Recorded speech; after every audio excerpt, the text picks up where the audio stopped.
Yes. Para sa isang 1,000 na natitira, ano papahulaan mo? Yes. Kung anong title ng kinompose kong song na included sa aking ano. Na maririnig nila ngayon. Na maririnig nila ngayon. Together with your mom. Yes, together with my mom. So, kanino mo iaalay to, sir? So, siyempre sa mother ko kasi tama-tama death anniversary ngayon 17. Ito yung pinaka-araw na na iniwan ka niya. Ay, pag bang ganyan emotional. Ako din, pag nanay. Iba kaya nung nire-record ko to, halos hindi ko matapos eh. Kasi nga, ito yung ginagawa ko to, andun talaga yung nanay ko. Tapos sabi niya, sige anak, itong ilagay mong ano. Sabi ko, nagbibiroan lang kami. So, nung matapos natin itong song na to, tapos ang ginawa ng ano ko, pinadala na ako sa Europa. Sabi ko, ayaw ko man sa Pilipinas. Sabi ko, gusto ko i-record. Sabi niya, darating yung time na mare-record itong kantang to. Kaya nung sinabi ni Ben sa tour, bibigyan niya ako ng song.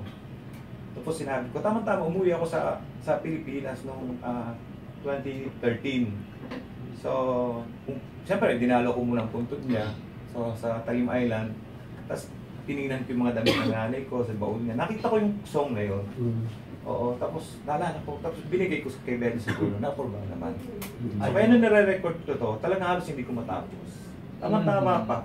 Dito, anniversary ka ngayon eh. Kung may mensahe ka sa kanya, anong gusto mong sabihin sa kanya? Nandito lang siya eh. Lagi ka lang niyang ginagamit. Nakatuwa.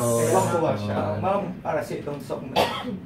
So, ayun, hirap eh pag naalay mo. Naalala ko pa, nung time na nasa Switzerland ako na itinawag nga na pasaway sa itong date na to. Halos para akong trompo na. That was early in the morning, 6 o'clock. Na halos hinintay ko magbukas yung yung mga ticketing office para makakuha kagad ako ng ticket. So sabi ko sana biro lang. So imagine nakapag-flight ako from Switzerland. Ang ano doon, airport kasi sa Gstaad ako 4 hours pa sa sa tren para marating ko yung Geneva. Hindi ko na malayan naka pala ako pantulog, nakasando, nakapag-flight ako na wala ako sa tapos nag-iisa lang yung luggage ko, naiwan ako pa ng Geneva. Pagdating ko ng Pilipinas, hinahanap ko yung ko. Pag pala namin mong nawala, talaga napakahirap. Parang nawala ang mo. Kaya this song's for you. Ay, ito ba yun? Pinaiyak niyo ako. Pinaiyak mo rin kami. Tama din, niya ngayon eh.